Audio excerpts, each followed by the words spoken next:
عیش میں ہوگا، مگر جس کی نیکیاں کم پڑ گئیں وَأَمَّا مَنْ خَفَّتْ مَوَازِينُهُ فَأُمُّهُ هَاوِيَةٌ وَمَا أَدْرَاكَ مَا هِيَ نَارٌ حَامِيَةٌ۔ قرآن کہتا ہے جس کی نیکیوں کا پلڑا ہلکا ہو گیا نا، وہ بھڑکتی ہوئی آگ میں جائے گا، جلتی ہوئی آگ میں جائے گا۔ اب ذرا سمجھیے گا پیارے اسلامی بھائیوں، قیامت کے دن جب نامہ عمل تولے جائیں گے نا، اب کسی کی اگر نیکیاں زیادہ ہیں وہ تو مزے میں ہو گیا، جس کی گناہ زیادہ ہیں اور تھوڑے سی زیادہ ہیں، اس کو کتنا اس وقت شرمندگی ہوگی کہ کاش تھوڑی نیکیاں اور کر لیتا اور آج جہنم میں جانے سے بچ جاتا۔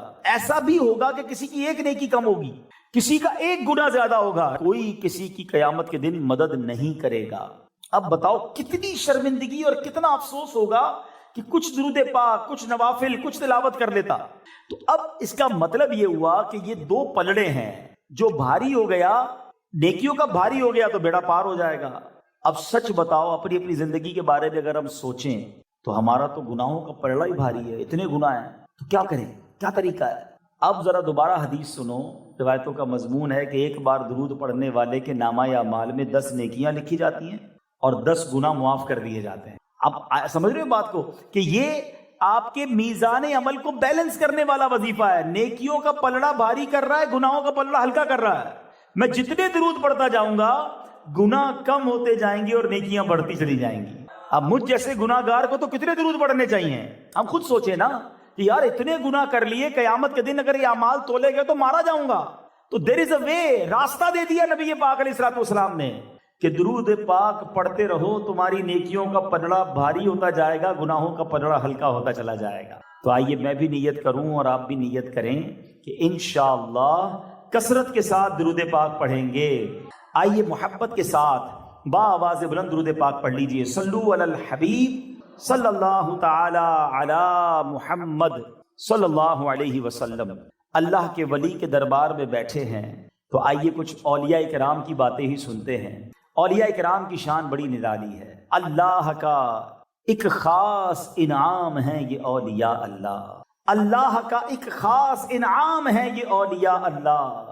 زمانہ جسم ہے اور جان ہے یہ اولیاء اللہ۔ ایک خاتون ولیہ کا ذکر خیر سنتے ہیں، کیا کمال کی خاتون ہیں، کیسی عبادتیں ہیں، کیسی ریاضتیں ہیں۔ وہ کون ہیں؟ حضرت رابعہ بصریہ رحمت اللہ تعالی علیہا۔ آپ کے بارے میں آتا ہے کہ آپ زاہدہ، نیک و پارسا اور خوف خدا والی خاتون تھی، دن کو روزہ رکھتی اور تلاوت قرآن پاک کیا کرتی۔ آپ کے سامنے جب کوئی جہنم کا ذکر کرتا تو خوف خدا کے باعث بے ہوش ہو جایا کرتی۔ آپ نے ننگے پاؤں بیت اللہ کا حج کیا، کعبہ مشرفہ پہنچی تو ہیبت اور خوف کے مارے بے ہوش ہو۔ آپ خوب عبادت اور ریاضت کیا کرتی، نیند کا غلبہ ہوتا تو ٹہلنا شروع کر دیتی اور خود سے فرماتی رابعہ یہ بھی کوئی نیند ہے، اس کا کیا مزہ، اسے چھوڑو اور قبر میں مزے سے لمبی مدت کے لیے سوتی رہنا۔ آج تو تجھے زیادہ نیند نہیں آئی لیکن آنے والی رات خوب نیند آئے گی، ہمت کرو اور اپنے رب کو راضی کر لو۔ آپ نے 50 سال اسی طرح گزار دیے، نہ تو کبھی بستر پر لیٹی اور نہ کبھی تکیہ سر پر رکھا، اور اسی حال میں آپ کا انتقال ہو۔ جی ہاں میرے پیارے اسلامی بھائیوں، اس طرح بھی اولیاء کرام نے عبادتیں کی ہیں۔ ایک وہ تھے کہ سونے کو غفلت سمجھتے تھے، ایک ہم ہیں جو اٹھتے ہی نہیں ہیں، سو جائیں تو کوئی اٹھا نہیں سکتا ہے، لوگوں کی فجر قضا ہو جاتی ہے، اور وہ جب آرام کے لیے جاتی تو خیال آتا کہ نیند میں وقت ضائع کیوں کروں، قبر میں آرام کریں گے۔ وہ کہتے ہیں نا شاعر، جاگنا ہے جاگ لے افلاک کے سائے تلے، یعنی جاگنا ہے نا تو آسمان کے سائے تلے جاگ لو، یہاں عبادت کر لو، یہاں غفلت کی نیند سے اٹھ جاؤ۔ جاگنا ہے جاگ لے افلاک کے سائے تلے، حشر تک سوتا رہے گا خاک کے سائے۔ ادھر جاگنا ہے، ادھر گناہوں سے بچنا ہے، ادھر عبادت کرنی ہے تاکہ قبر میں آرام مل جائے۔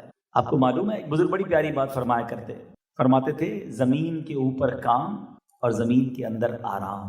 ایسی زندگی گزارو، اتنا کام کر لو اچھا زمین کے اوپر کہ زمین کے اندر آرام ہو جائے۔ زمین پر ایسے کام مت کرنا کہ زمین کے اندر مار پڑے۔ یہ بات سمجھنے والی ہے۔ آپ کو پتہ ہے جو اللہ والے قبر میں جائیں گے نا، گناہ گار کو تو قبر ایسے دبائے گی کہ اس کی پسلیاں ٹوٹ پھوٹ کر ایک دوسرے میں پیوست ہو جائیں گی، سانپ اور بچھو آئیں گے، مگر جن سے اللہ راضی ہوتا ہے نا ان کو پتہ کیا کہا جائے گا؟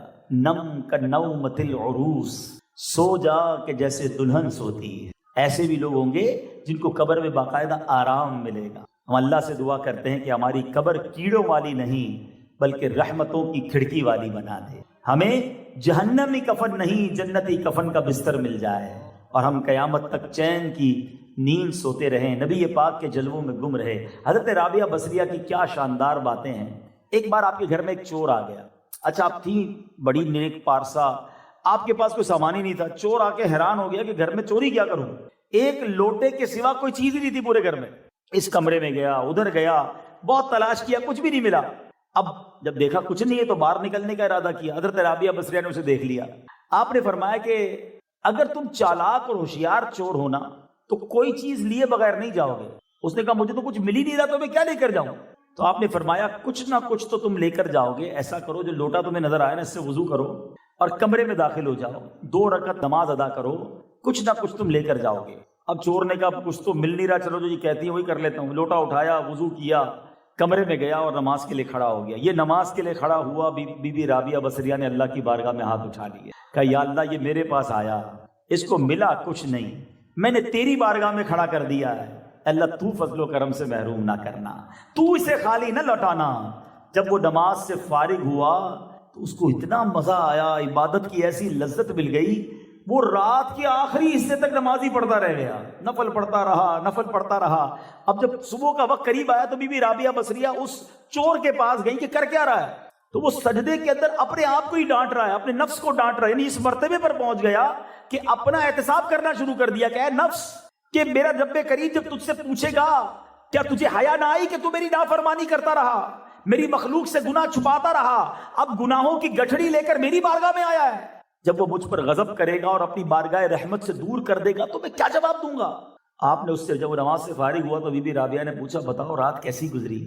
تو کہتے خیریت سے گزری، عاجزی اور انکساری کے ساتھ میں اپنے رب کریم کی بارگاہ میں کھڑا رہا، اس نے میرے ٹیڑھے پن کو درست کر دیا، میرا عذر قبول فرما لیا، میرے گناہوں کو بخش دیا اور مجھے میرے مطلوب و مقصود تک پہنچا دیا۔ پھر وہ شخص چہرے پہ حیران و پریشانی کے آثار لیے چلا گیا۔ اب سنو پیارے اسلامی بھائیوں، اب جو اگلا پیراگراف ہے نا، اللہ اکبر، یہ بڑوں کی بڑی باتیں ہیں۔ حضرت رابعہ بصریہ نے اب اللہ کی بارگاہ میں پتہ ہے کیا کہا؟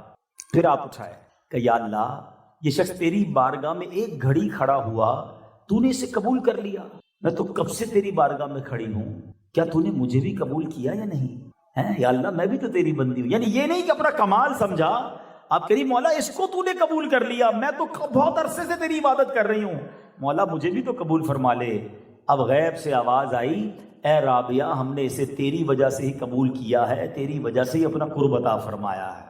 ہائے ہائے ہائے، یہ ہوتے ہیں اولیاء کرام۔ چور آئے نا اس کو ولی بنا دیتے ہیں۔ نگاہ ولی میں وہ تاثیر دیکھی، نگاہ ولی میں وہ تاثیر دیکھی، بدلتی ہزاروں کی تقدیر دیکھی۔ آتے ہو نا مزار پر ضرور آیا کریں اور ان کی نگاہ ولایت کی تمنا بھی کیا کریں، اور پھر ہمارے اندر تبدیلی بھی آنی چاہیے نا۔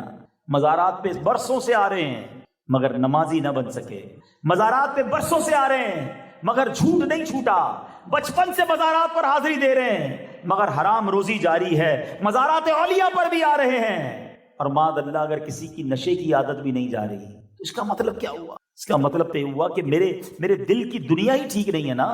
اپنے بارے میں غور کریں نا، دیکھیں اس پہ معاذ اللہ کو یہ نہ سمجھے کہ جناب معاذ اللہ کسی بازار پہ گیا مجھے فیض نہیں مل رہا، یہ میرا قصور ہے۔ بارش برستی ہے نا، دیکھیں بارش برستی ہے، پہاڑوں پر بھی برستی ہے اور کھیتوں پر بھی برستی ہے۔ جو بالکل پتھریلا پہاڑ ہو اس پہ بارش برسے کوئی اثر نہیں ہوتا، مگر نرم زمین ہو، زرخیز زمین ہو، بارش برسے تو سبزہ اگ جاتا ہے۔ تو بارش کا قصور تو نہیں تھا، زمین اچھی تھی تو سبزہ آ گیا۔ اب میں اپنے دل کی زمین کے بارے میں سوچوں کہ جب مزار اولیاء پر جاتا ہوں، کسی ولی کے مزار پر جاتا ہوں، رحمت کی بارش تو برستی ہے مگر دل زرخیز زمین ہے یا پتھریلی چٹان ہے، پانی بہہ جاتا ہے، اثر مجھ پر کچھ نہیں ہوتا ہے۔ تو اللہ کرے کہ ہم ان کا پراپر فیضان لینے والے بن جائیں۔ اے میرے پیارے اسلامی بھائیوں، اولیاء کرام مقدس ترین ہستیاں ہیں جن پر پہاڑ سلامتی بھیجتے ہیں۔ اولیاء کرام سے وحشی جانور مانوس ہوتے ہیں، اولیاء کرام سے جانور برکت حاصل کرتے ہیں، اولیاء کرام سے درخت بھی قرب پاتے ہیں۔ شیطان اولیاء کرام کے قریب نہیں جاتا۔ اولیاء کرام دنیا کے خزانوں کی طرف آنکھ اٹھا کر بھی نہیں دیکھتے۔ جن پہاڑوں پر اولیاء کرام کے قدم پڑ جاتے ہیں وہ پہاڑ فخر کیا کرتے ہیں۔ اولیاء کرام جب دنیا سے تشریف لے جاتے ہیں تو اہل دنیا ان کی جدائی پر غمگین ہوتے ہیں۔ اولیاء کرام جنت کے محلات میں رہیں گے، اولیاء کرام جنت کے باغات میں سیر کریں گے، اولیاء کرام جنت کی عمدہ سواریوں پر سوار ہوں گے، اولیاء کرام جنت میں اللہ کے کلام کو سنیں گے اور ان کے دیدار سے بھی مشرف ہوں گے۔ اللہ اکبر، یہ مبارک ہستیاں ہیں۔ اے میرے پیارے اسلامی بھائیوں، اسی طرح ایک اور بڑا کمال کا واقعہ حضرت بہلول دانا کا بھی سن لو، کیونکہ ہوا یہ تھا کہ خلیفہ ہارون رشید، ٹھیک ہے، اچھا دیکھیں، اولیاء کرام سے جو فیضان لینا ہے نا، اس کے لیے ایک چیز بڑی ضروری ہے اور وہ ہے یقین۔ اچھا، یہ یقین ہر جگہ ضروری ہے۔ دعا، ہم دعا کرتے ہیں نا، دعا میں بھی یقین ضروری ہے، یاد رکھیں۔ کچھ لوگ دعا کرتے ہیں ان کو یقین نہیں ہوتا، چلو کر لیتے ہیں یار، قبول ہوگی کہ نہیں، ان کی دعا قبول نہیں ہوگی۔ کتابوں میں لکھا کہ جس کے دل میں اللہ پر ہی بھروسہ نہیں ہے اس کی دعا کیا قبول ہوگی۔ بالکل اسی طرح کچھ لوگ وظیفہ لیتے ہیں، تعویذ لیتے ہیں، کہتے ہیں یار فرق تو کوئی نہیں پڑا۔ فرق اس لیے نہیں پڑا کہ تم تعویذ لے کر بھی یہی سوچ رہے تھے پتہ نہیں فائدہ ہوگا کہ نہیں ہوگا، وظیفہ پڑھتے وقت بھی یہ خیال ہوتا ہے کہ پتہ نہیں فائدہ ہوگا کہ نہیں۔ وظیفہ، تعویذ، دعا، واٹ ایور، اگر آپ کو یقین نہیں ہے نا تو اس کا فائدہ نہیں ہوتا۔ بالکل اسی طرح اولیاء کرام سے اگر فیضان چاہیے نا تو پھر یقین کر لو کہ اللہ والے اللہ کی عطا سے جب نگاہ اٹھاتے ہیں تو تقدیر بدل دیتے ہیں۔ اب زبیدہ خاتون کون تھی؟ زبیدہ خاتون جو ہے وہ ہارون رشید کی زوجہ تھی، خلیفہ وقت کی زوجہ تھی، آج کے زمانے کی ملکہ سمجھ لیں۔ اپنی کنیزوں کے ساتھ کہیں جا رہی تھی۔ وہ دور تھا جس میں بہلول دانا رحمت اللہ تعالی علیہ بھی موجود تھے۔ اچھا، بہلول دانا، یہ بہلول جو لفظ ہے نا، اس کا ایک معنی جو ہے مجنون کے ہیں، دیوانے کے ہیں، اس لیے ان کے بہلول کے نام کے ساتھ دانا لگایا جاتا ہے کہ دانا کہتے ہیں عقل مند کو۔ اچھا، آپ بڑی کمال کے بزرگ تھے، اپنے انداز میں رہتے تھے۔ تو جو زبیدہ خاتون ہیں وہ دیکھا کہ بہلول دانا کچھ زمین پر بنا رہے ہیں نا، مٹی سے کچھ بنا رہے ہیں، تو پوچھا کہ بہلول کیا بنا رہے ہو؟ کہ جنت کا محل بنا رہا ہوں۔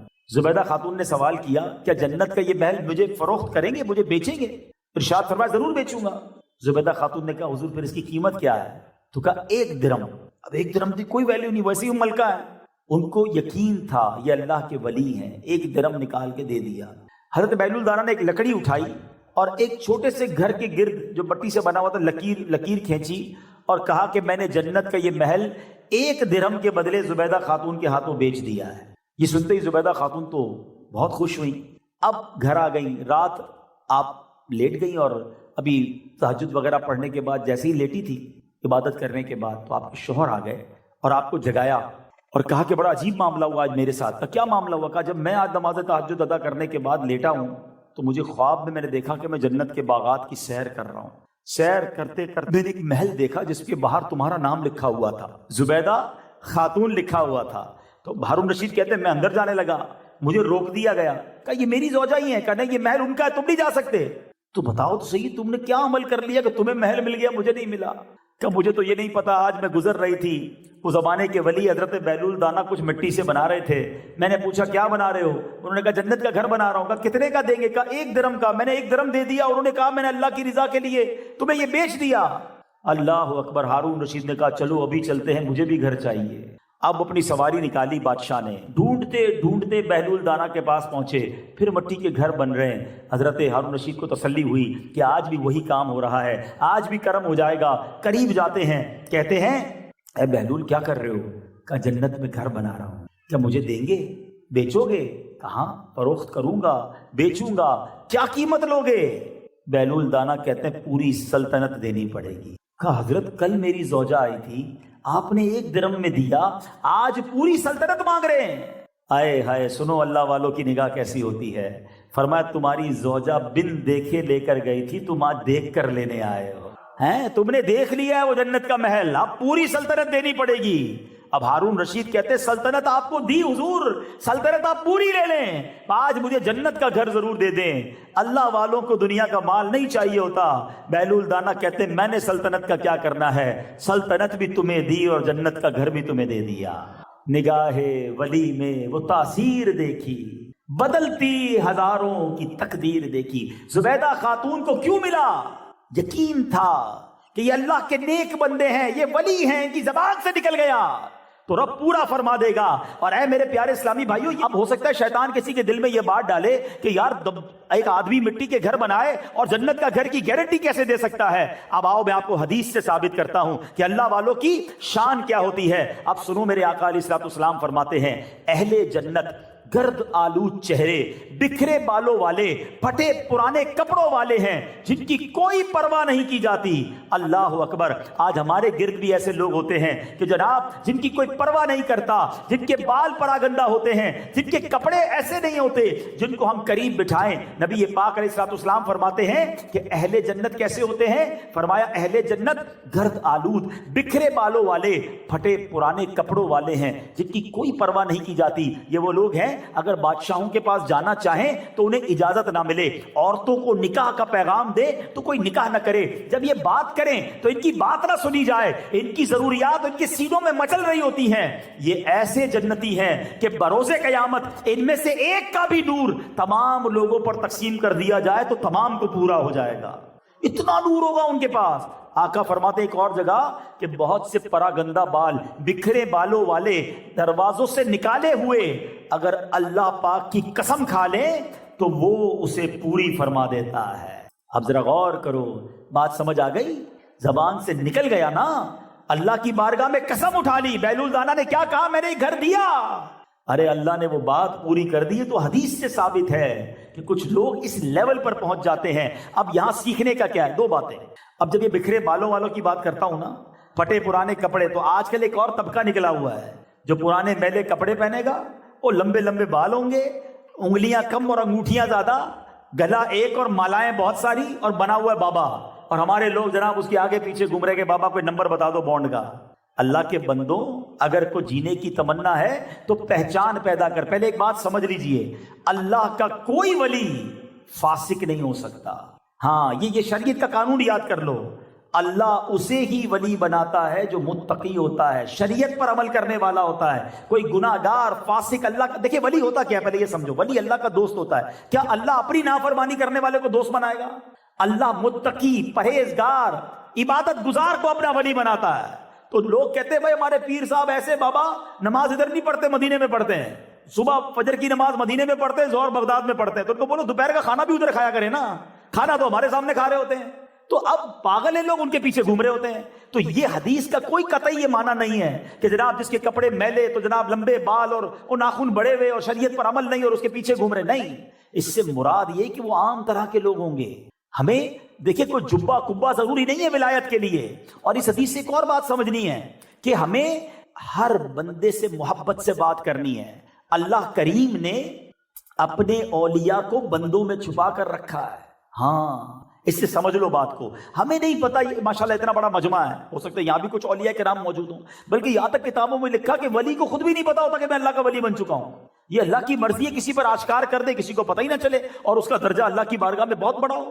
تو ہمیں ہر بندے سے محبت کرنی ہے، عزت کرنی ہے۔ کسی کے کپڑے پرانے ہیں، کوئی غریب ہے، کوئی جناب دکھنے میں اچھا نہیں ہے، اس کو ذلیل نہ کریں، کیونکہ اگر اللہ کا یہ ولی ہوا نا، ویسے ہی مسلمان کو تکلیف نہیں دینی ہے، اور اگر یہ اللہ کا ولی ہے تو پھر تو میرا بیڑا غرق ہو جائے گا۔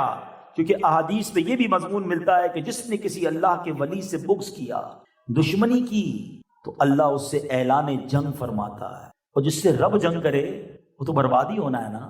تو اے میرے پیارے اسلامی بھائیوں، اپنے ملازمین، اپنے غریب رشتہ دار، عام مسلمان، ہم بس میں جا رہے ہیں، رکشے میں جا رہے ہیں، ٹرین میں جا رہے ہیں، جو بھی مل رہا ہے، اگر مسلمان ہے محبت سے بات کریں، پیار سے بات کریں، ڈرے اس بات سے کہ اگر یہ مرتبے والا ہوا تو میرا بیڑا غرق ہو جائے گا۔ سب کو پیار دو نا۔ اور پھر سبحان اللہ، جب اللہ کا نیک بندہ ہاتھ اٹھا لے تو اللہ اس کی قسم کو پورا فرما دیتا ہے۔ تو بہرحال میرے پیارے اسلامی بھائیوں، اولیاء کرام کی شان بڑی نرالی ہے، اور پھر سبحان اللہ اولیاء کرام کی کرامتیں۔ اچھا، بعض اوقات پھر یہ بھی ذہن میں آتی ہے بات کہ کرامتیں اتنی سناتے ہیں، اولیاء کرام کی باتیں سناتے ہیں، تو کرامت کہاں سے آ گئی؟ چلے میں آج انشاءاللہ کی کنفیوژن بھی آپ کی دور کر دیتا ہوں کہ کرامت جو ہے اس کا ثبوت قرآن میں کئی مقامات پر موجود ہے. کہتے ہیں نا ریفرنس کے ساتھ بات کرو مولانا صاحب. چلو آج میں ریفرنس کے ساتھ آپ کو بتا دیتا ہوں, حوالے کے ساتھ بات کر لیتے ہیں کہ قرآن پاک میں کہاں کہاں کرامتوں کا ذکر ہے. اور آج میں انشاءاللہ دولہ شاہ سبزواری رحمۃ اللہ تعالیٰ کے قدموں میں بیٹھا ہوں. ان کی آج میں نے آپ کو وہ کرامت سنانی ہے جو میرے ساتھ پیش آئی ہے, جس کا میں خود گواہ ہوں, اور انشاءاللہ آپ کا ایمان تازہ ہو جائے گا. تو یہ ایسے ہی پیار نہیں ہمیں اولیاء کرام سے, ہاں اللہ پاک نے ان کو بڑا مقام دیا ہے. تو بہرحال پہلے تو ہم چلتے ہیں قرآن پاک کی طرف. حضرت سیدنا زکریا علیہ السلام اللہ کریم کے نبی تھے, مگر ان کی اولاد نہیں تھی اور بڑے کمزور ہو گئے تھے, عمر بھی بڑی ہو گئی تھی. برسوں سے ان کے دل میں بیٹے کی تمنا تھی. بار بار انہوں نے اللہ کی بارگاہ میں اولاد نرینہ کے لیے دعا بھی مانگی, مگر خدا کی شان نیازی کہ اتنی دعائیں ہوئی مگر انہیں بیٹا نہیں ملا. اچھا میں یہاں رک جاتا ہوں. حضرت زکریا کون ہیں؟ اللہ کے نبی ہیں. کیا دعا مانگ رہے ہیں؟ اللہ بیٹا چاہیے, اور برسوں گزر گئے بیٹا نہیں ملا. ہماری 1 سال کوئی دعا کر لیں, 6 مہینے دعا کر لیں, دعا پوری نہ ہو تو اللہ سے ہی ناراض ہو جاتے ہیں. اللہ پر ہی بدگمانی, یا اللہ دعائیں مانگ رہا ہوں, کعبے پہ جا کے دعا کی, اور جناب میں نے مدینے میں دعا کی, میں مزارات پر دعا کرنے گیا, بزرگ سے دعا کروائی, میری دعا ہی قبول نہیں ہوتی, اللہ میری سنتا ہی نہیں ہے. معاذ اللہ ہے. تمہاری میری اوقات کیا ہے؟ اللہ کے نبی ہیں, مگر صبر ہے, شکر ہے, اطمینان ہے. یہ جن کی دعائیں لیٹ قبول ہوتی ہیں نا, چلو ان کو بھی ایک مدنی پھول دے دیتا ہوں تاکہ تسلی رہے. اللہ سے بدگمان نہ ہوا کرو, اللہ پر اتنا تو بھروسہ کر لو یار. ہیں یہ بات تو یقین سے کہو گے نا کہ اللہ ہماری ماں سے کئی گنا زیادہ چاہنے والا ہے. مانتے ہو نا اس بات کو؟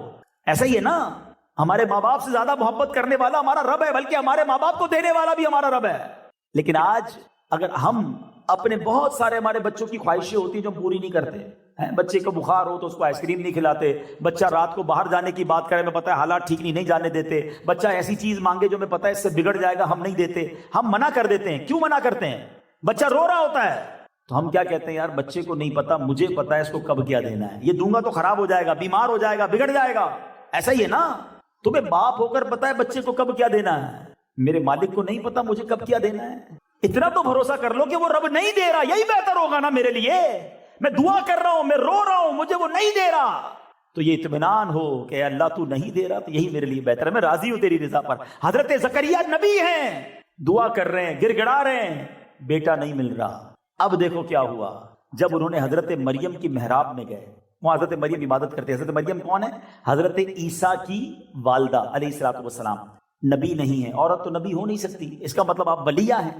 تو آپ جب حضرت مریم کی محراب میں گئے نا, تو یہ پورا واقعہ قرآن میں کہا ہے, ریفرنس پہلے دے دیتا ہوں. سورہ آل عمران آیت نمبر 37 سے 41 کے درمیان یہ واقعہ موجود ہے, آپ خود قرآن کھول کے پڑھ لیجئے گا. اچھا, اب وہ جب گئے تو دیکھا کہ محراب مریم میں پھل آئے ہوئے ہیں, اور پھل وہ ہیں کہ اگر سردیاں ہیں تو گرمیوں کے پھل ہیں, اگر گرمیاں ہیں تو سردیوں کے پھل ہیں. تو آپ نے کہا کہ اے مریم یہ کہاں سے آئے؟ تو وہ کہتی کہ یہ تو اللہ کی عطا ہے, اللہ کی طرف سے ملتا ہے. اب حضرت زکریا نے کمال کا کہتے نا فیصلہ کیا کہ جب ان کو بغیر موسم کے پھل اس محراب میں مل رہے ہیں, میرا موسم زندگی کا تو بڑھاپے کی طرف چلا گیا ہے, جوانی کا موسم تو چلا گیا, بے موسم ہو گیا ہوں میں, یعنی اولاد کا موسم ایک طرح سے چلا گیا ہے. مگر جب اس محراب میں مریم کو رضی اللہ تعالی عنہا بے موسم کا پھل مل سکتا ہے, تو میں بھی اگر اس محراب میں بیٹھ کر دعا کروں اللہ مجھے اولاد بھی دے دے گا. تو حضرت زکریا اس محراب میں چلے گئے, اور آپ نے جا کے اللہ سے دعا کی کہ اللہ مجھے بھی اولاد کا پھل دے دے. چنانچہ آپ نے محراب مریم میں دعا مانگی, اللہ کریم نے بڑھاپے میں آپ کو بیٹا عطا فرمایا. اس بیٹے کا نام بھی رب نے عطا فرمایا کہ اے زکریا اس کا نام یحییٰ رکھنا. اور سنو, صرف بیٹا نہیں دیا, صرف نام نہیں دیا, حضرت یحییٰ کو نبوت کا شرف بھی عطا فرما دیا. ہائے ہائے, بہت ساری کنفیوژن دور ہو گئی. بھائی مزار پہ دعا کرنے کی کیا ضرورت ہے, گھر میں بھی اللہ سنتا ہے. کیا ضرورت ہے بازار پہ جا کے دعا کرنے کی, بیڈ روم میں دعا کر لو. کیا ضرورت ہے سفر کر کے ادھر جانے کی. حضرت زکریا کیوں گئے محراب مریم میں؟ قرآن میں یہ واقعہ موجود ہے. ارے وہ اللہ کے نبی ہیں, سبحان اللہ. رہتی دنیا کو بتانا ہے کہ جہاں نیک بندوں کے قدم لگ جائیں رب وہاں دعا قبول فرماتا ہے. ارے وہ تو عبادت مریم کی جگہ تھی جہاں خود نبی پاک موجود ہوں, جس روضے میں نبی موجود ہوں, جس قبر میں صحابہ موجود ہوں, ارے جس مزار میں اولیاء موجود ہوں, اگر میں اس کے قریب جا کر دعا مانگوں تو رب دعائیں کیوں نہ قبول فرمائے گا. تو پتہ چلا کرامت کا الگ ثبوت مل گیا, اور اچھے اور نیک اور مقدس ہستیوں کی عبادت گاہوں، ان کی راہ گزر، ان کی جائے پر عبادت، ان کے مزار پر جا کر دعا مانگنے کا بھی ہمیں ثبوت مل گیا۔ آؤ دوسرا ثبوت دے دیتا ہوں، قرآن پاک ہی کی بات کریں گے۔ بڑا مشہور واقعہ ہے سورہ کہف، مشورہ دیتا ہوں ہر جمعے کو پڑھا کرو، اور ایک جمعے سے دوسرے جمعے تک نور ملتا ہے اسے جو سورہ کہف کی تلاوت کرتا ہے۔ آؤ نیت کریں کہ انشاءاللہ سورہ کہف کی ہر جمعے تلاوت کریں گے انشاءاللہ۔ اب سنو، سورہ کہف میں بہت پیارے پیارے واقعات ہیں، بلکہ میں مشورہ دوں گا سورہ کہف کو پوری تفسیر پڑھیں۔ آئے ہائے، میں نے بیانات کیے ہیں اس سے، کبھی موقع ملا تو پھر کروں گا۔ اس میں 3 بڑے کمال کے واقعات، تینوں one of the amazing story of Quran, یعنی بندے کی عقل حیران ہو جاتی ہے کہ ایسے بھی لوگ تھے جو 300 سال سے زیادہ غار میں سو گئے اور پھر زندہ ہو گئے۔ اصحاب کہف کا واقعہ۔ دوسرا واقعہ سورہ کہف میں کون سا ہے؟ حضرت ذوالقرنین کا واقعہ ہے کہ وہ جناب پوری دنیا کا چکر لگایا انہوں نے، اور پھر یاجوج ماجوج کو کس طرح قید کیا، یہ بھی کمال کا واقعہ۔ اور تیسرا حضرت موسیٰ اور حضرت خضر کی جو ملاقات کا واقعہ ہے۔ تو قرآن پڑھتے نہیں ہے نا، اس لیے دنیا بھر کی سٹوریاں تو پتہ ہیں، نبیوں کے واقعات پتہ نہیں۔ اب سنو قرآن کیا کہتا ہے اصحاب کہف کے بارے میں۔ یہ 309 برس غار میں سوتے رہے، اتنا عرصہ بے غذا سونا، فنا نہ ہونا، یہ کرامت ہے۔ یاد رکھو اصحاب کہف نبی نہیں تھے، ٹھیک ہے؟ اس کے بارے میں مختلف روایتیں ہیں کہ یہ نیک لوگ تھے۔ اللہ کریم قرآن مجید میں 15ویں پارے میں فرماتا ہے، سورہ کہف کی آیت نمبر 18 میں ارشاد فرماتا ہے، اور تم انہیں جاگتا سمجھو، وہ سوتے ہیں اور ہم ان کی داہنی بائیں کروٹیں بدلتے ہیں۔ آرام کر رہے ہیں، کروٹیں بھی بدل رہی ہیں۔ اور فرمایا، اور ان کا کتا اپنی کلائیاں پھیلائے ہوئے ہے غار کی چوکھٹ پر۔ اب اس ایک آیت میں اصحاب کہف جو اولیاء ہیں ان کی 3 کرامتیں بیان کی ہیں۔ قرآن کہتا ہے جاگنے کی طرح اب تک سو رہے ہیں، رب کی طرف سے کروٹیں بھی بدل رہی ہیں، ان کے جسم زمین نہیں کھا رہی، ان کے بغیر غذا کے باقی رہنا کیسے ہو گیا؟ ارے ہم نے دیکھا ہے کسی کوئی قومے میں چلا جاتا ہے، آج بھی دنیا میں ہم نے دیکھا کئی سال لوگ بستر پر پڑے رہتے ہیں، جسم حرکت نہیں کرتا، مگر زندہ رکھنے کے لیے ڈرپ لگانی پڑتی ہے، کھانا پہنچانا پڑتا ہے، خوراک پہنچانی پڑتی ہے۔ اللہ اکبر، 309 سال سوتے رہے بغیر غذا کے، اور جب رب کا حکم آیا تو پھر کھڑے ہو گئے۔ اچھا پھر فرمایا تیسری کرامت پتہ کیا ہے؟ ان کے کتے کا بھی اب تک لیٹے رہنا 309 سال۔ یہ بھی کتے کی تو کرامت نہیں ہے نا، بزرگ کی کرامت ہے۔ بلکہ سیکھنے کو یہ ملا کہ اچھوں کے ساتھ اگر کتا بھی شامل ہو جائے تو اس کے بھی وارے نیارے ہو جاتے ہیں۔ تو ہم تو پھر بھی انسان ہیں، اشرف المخلوقات ہیں، ولیوں کا ساتھ ہو جائے، نیک لوگوں کا ساتھ ہو جائے تو اس کا بیڑا پار ہو جاتا ہے۔ اچھا جناب، دوسرا ریفرنس مل گیا کرامت کا۔ اب آؤ تیسرا ریفرنس، آئے ہائے، وہ بھی کمال کا واقعہ ہے۔ کون سی قرآن پاک کی سورت ہے جناب سورہ نمل، پارہ ہے 19واں۔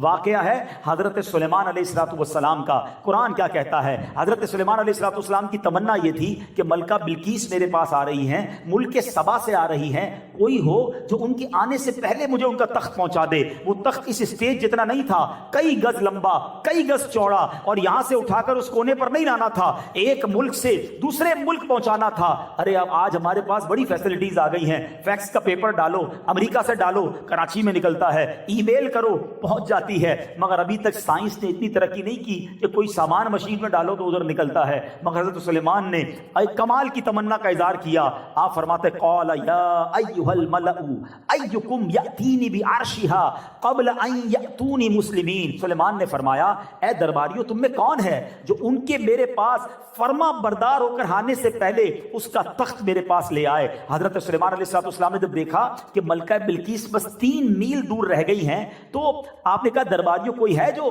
ملکہ بلقیس مجھ تک پہنچے، اس سے پہلے اس کا تخت جو اس کے ملک میں پڑا ہے وہ میرے پاس لے آئے۔ اللہ اکبر۔ اب جناب حضرت سلیمان علیہ السلام کے پاس ایک جن بھی بیٹھا تھا، آپ کی جنات پر بھی حکومت تھی، ہواؤں پر بھی حکومت تھی، جانوروں پر بھی حکومت تھی۔ تو قرآن کہتا ہے ایک بڑا خبیث جن بولا کہ میں وہ تخت آپ کی خدمت میں آپ کی اس مقام سے کھڑے ہونے سے پہلے حاضر کر دوں گا، اور بے شک اس پر قوت رکھنے والا امانت دار ہوں۔ حضرت سلیمان علیہ السلام کا وہ جو ساتھ بیٹھا ہوا کیا کہتا ہے؟ ابھی آپ ادھر ہی بیٹھے ہیں، آپ کی مجلس ختم نہیں ہوگی، میں وہ تخت جو ہے وہ لے کر آ جاؤں گا۔ مگر حضرت سلیمان علیہ السلام فرماتے ہیں کہ نہیں، مجھے اس سے بھی جلدی چاہیے۔ تو اب ایک اور آپ کا ساتھی کہتا ہے، اس نے عرض کی جس کے پاس کتاب کا علم تھا کہ میں اسے حضور میں حاضر کر دوں گا پل مارنے سے پہلے۔ فرمایا آپ کی پلک جھپکنے سے پہلے لے آؤں گا۔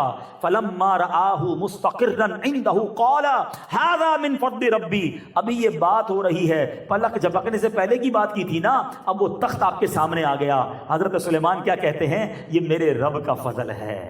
آئے ہائے، یہ بات بھی بتاتا ہوں کہ یہ کیوں کہا لیبلونی ااشکر ام اکفر، تاکہ وہ مجھے آزمائے کہ میں شکر کرتا ہوں یا ناشکری۔ ومن شکر فانما یشکر لنفسی، فرمایا اور جو شکر کرے تو وہ اپنی ذات کے لیے ہی شکر کرتا ہے۔ ومن کفر فان ربی غنی کریم، اور جو ناشکری کرتا ہے تو میرا رب بے پرواہ ہے، کرم فرمانے والا ہے۔ اے میرے پیارے اسلامی بھائیوں، اب مجھے بتاؤ، حضرت سلیمان اللہ کے نبی ہیں، وہ بندہ جو حضرت سلیمان کے پاس بیٹھا تھا، قرآن کہتا ہے اس کے پاس اللہ کے نام کا علم تھا، کتاب کا علم تھا۔ مفسرین کہتے ہیں اس کو اسم اعظم کا علم آتا تھا، رب کے نام کا علم آتا تھا۔